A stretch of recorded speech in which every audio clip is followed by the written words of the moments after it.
The room with no view. Summer nights on the road always held an eerie kind of comfort for Hank. The long stretches of asphalt, the glowing lights of passing towns, and the crackle of late-night radio kept him company in a job that was lonely by definition. Tonight, after nearly 10 hours on the road, Hank had finally decided to pull off and rest. He spotted a small motel on the side of Route 87, its blinking neon sign promising clean rooms and hot showers. It was good enough for him. The front desk was a sleepy affair. An older man, probably in his 60s, eyed Hank through the plexiglass, his expression vacant as Hank asked for a room for the night. The man slid a brass key under the glass, marked with the number 8. Hank thanked him and made his way to the room, barely noticing the quiet murmur of the TV behind the desk and the strange way the man's eyes followed him until he disappeared around the corner. Room 8 was on the far side of the building, at the end of a row of dimly lit doors. The key turned with a satisfying clunk, and Hank pushed inside, dropping his bag onto the floor. The room was your standard roadside motel setup. Beige walls, faded carpet, a bed that had seen better days, and a window covered by heavy curtains. He pulled them open to get some air, only to be met with a shock. The window didn't open onto a view of the highway or even the parking lot. It opened onto a brick wall, a wall so close he couldn't have fit his arm between it and the window pane. Hank frowned, confused. He rubbed his eyes as if the day's exhaustion was playing tricks on him. He closed the curtains, a shiver running up his spine, and decided to ignore it.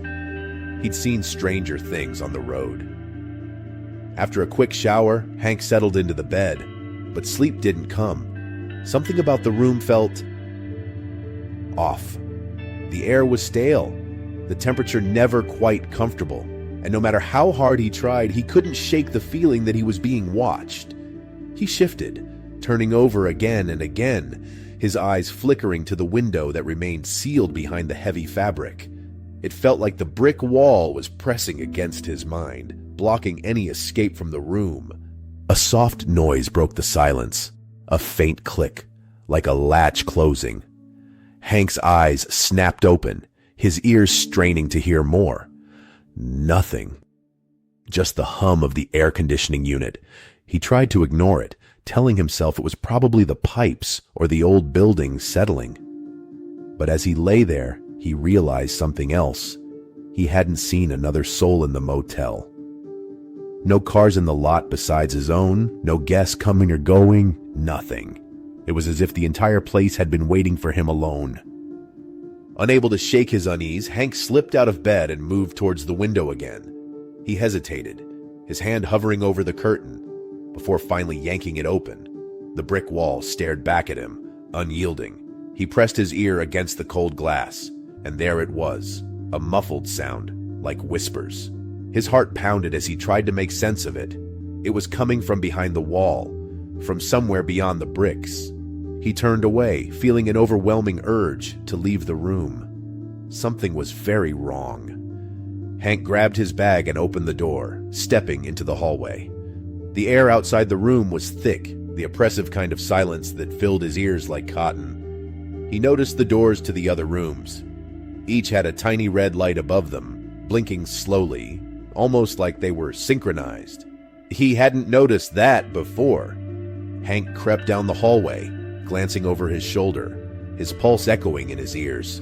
He reached the front desk, but it was empty now. The chair behind the counter slowly spinning as if someone had just left. The TV was still on, but the screen showed nothing but static. The soft hiss filling the void. Hank felt a chill. He turned to leave, but something caught his eye. A row of small monitors beneath the counter, each showing grainy footage of the motel rooms. His room, room 8, was on one of them, the camera fixed directly on the bed. The monitors showed all the rooms, each one identical, each one with a guest sitting silently, staring at a brick wall. Hank's breath caught in his throat. He watched as one of the guests slowly turned their head, looking directly into the camera, their eyes vacant and lifeless. He backed away, his body screaming for him to run, but his legs felt heavy, his mind clouded. Suddenly, a hand clamped down on his shoulder. Hank spun around, coming face to face with the old man from the front desk. The man's eyes were cold, a small, knowing smile playing on his lips. "You shouldn't be out of your room," the man said softly, his voice almost drowned out by the static of the TV. Hank tried to pull away, but his body wouldn't respond. The old man gestured towards the hallway, his grip tightening. "Let's get you back where you belong." Hank's vision blurred, the world around him spinning as he was guided back towards room 8. The last thing he saw before the door closed behind him was the red light above, blinking in rhythm with his pounding heart. Story 2. Summer evenings can be deceptively serene, with warm breezes sweeping across an open highway, giving no hint of the unexpected turns lurking in the shadows. For Kelly and Nate, that summer night felt just right, until it didn't. Their car had sputtered out, lights dimming until it fell dead by the side of a deserted highway. Darkness swallowed them whole as they sat on the shoulder, miles away from any town, watching their headlights flicker one last time. Nate banged his hand on the steering wheel, cursing their bad luck. "So what now?"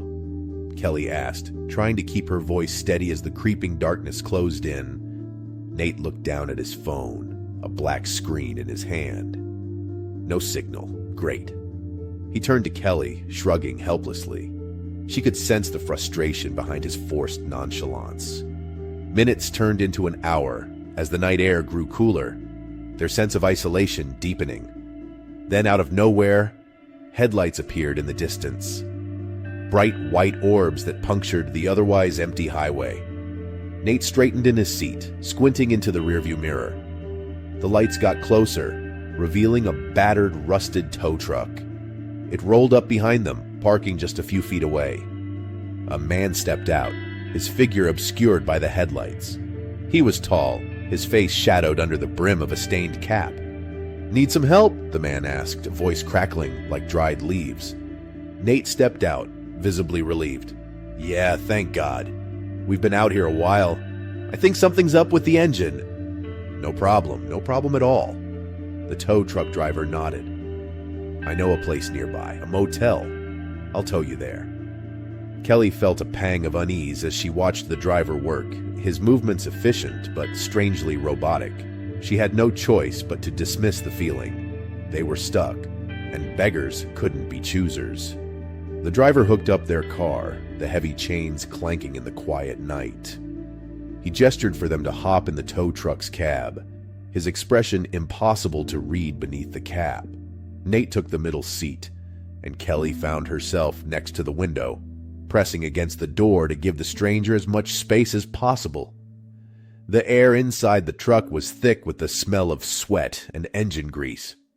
The driver didn't speak much, but there was something about the way his eyes stayed locked on the road, cold, deliberate. Kelly kept trying to catch Nate's eye, but he was busy staring at the radio, fiddling with the knobs that produced only static. They bumped along the desolate road until the red glow of a neon vacancy sign finally came into view. The driver pulled into the gravel lot of a rundown motel, its paint peeling and a flickering porch light buzzing over the front office. "This is it," the driver grunted. He stepped out, unhooking their car as Nate and Kelly thanked him repeatedly.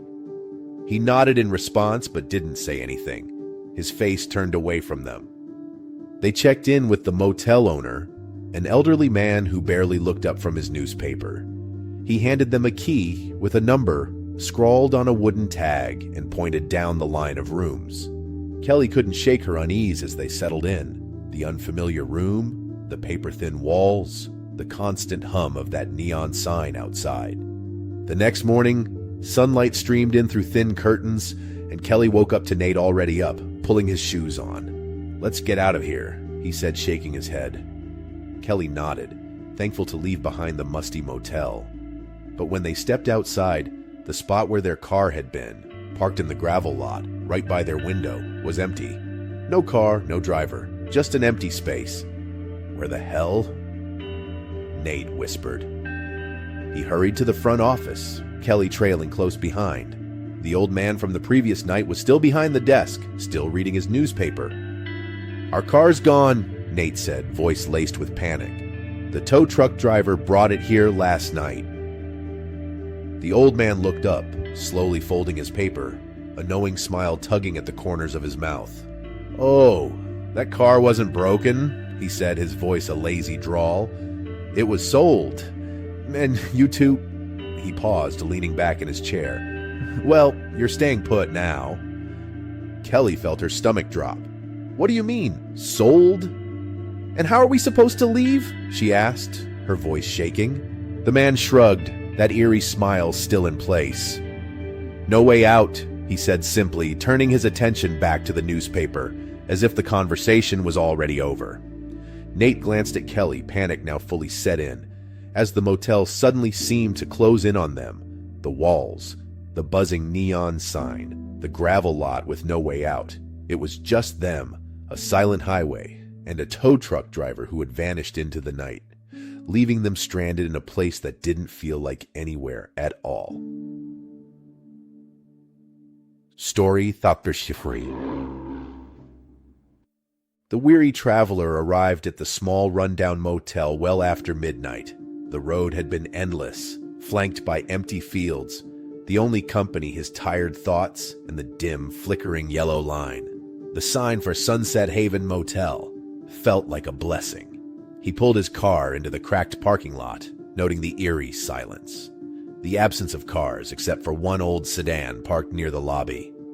The fluorescent lights buzzed, struggling to light up the lobby, where an elderly woman stood chatting with the front desk clerk. She was slender, dressed in a floral nightgown, her hair tied back in a bun that suggested this hour was well past her usual bedtime. She turned as he entered, giving him a warm but unsettling smile, her eyes locking onto his like she'd been waiting just for him. He hesitated before nodding at her, moving to the desk to check in. "Just one room left," the young receptionist said, his voice barely louder than a whisper, his eyes darting nervously between the traveler and the old woman. She continued smiling, her lips stretching unnaturally. She was standing too close, her gaze unwavering. The traveler forced a smile and gave her a polite nod. "Oh, you're just going to love it here," she said, her voice syrupy sweet, almost like she was rehearsing a line. "Just wonderful company. I'm sure you'll enjoy the quiet." He forced a chuckle, grabbed the key from the desk clerk, and turned toward the hallway. He felt the old woman's eyes on his back, her stare like a touch. He found room 12 at the end of the corridor. The hallway smelled stale, as though the carpet hadn't been cleaned in years, and each door had a chipped number nailed onto it. He pushed into his room, taking a deep breath of the cool, slightly sour air. He double-locked the door, tossing his bag onto the chair in the corner. As his head hit the pillow, he tried to shake off the feeling of the old woman's smile, her bright eyes staring holes into him. Exhaustion soon overpowered unease, and he fell asleep, the whirring of the air conditioner lulling him into a dreamless darkness. The morning light seeped through the thin curtains, washing the room in a dim, muted glow. He stretched, glancing at the clock on the bedside table. 8:47 a.m. He groaned, swung his feet over the edge, and rubbed his eyes. The air conditioner hummed in the background, providing a steady white noise that almost masked the silence that seemed unnaturally thick. As he stepped into the hallway, he noticed something strange. The door to the old woman's room was ajar. Her room, number 10, looked as though no one had ever been there. The bed was stripped, the curtains drawn back, the air inside still, cold. He frowned, moving toward the lobby. Maybe she'd checked out early. But why leave the door open? The lobby was empty except for a stack of personal belongings piled neatly in the corner. His stomach churned as he recognized the floral nightgown, the old leather purse the woman had clutched to her chest. He approached the front desk, where the same clerk from last night stood staring blankly at a glowing computer screen. "Excuse me," the traveler said, his voice cracking slightly. "The woman from last night, did she check out already?" The clerk looked up, his eyes tired, almost lifeless. He blinked slowly, as though trying to recall some distant memory. "Oh, her! he finally said, his voice flat. "She wasn't staying here." The traveler's brow furrowed. "What do you mean?" "I saw her talking to you last night." The clerk's eyes shifted to the pile of belongings in the corner, then back to the traveler, a thin smile pulling at his lips. "She was being transported," he said quietly, almost mechanically. "And now it's your turn." The room seemed to spin, the walls closing in as a chill settled deep in the traveler's bones. The air felt heavy, his breaths shallow. He turned, his eyes darting toward the exit, but the old woman stood in the doorway, her lips stretched into that same unsettling smile, her eyes locking onto his. "Just wonderful company," she repeated, her voice echoing in the empty lobby.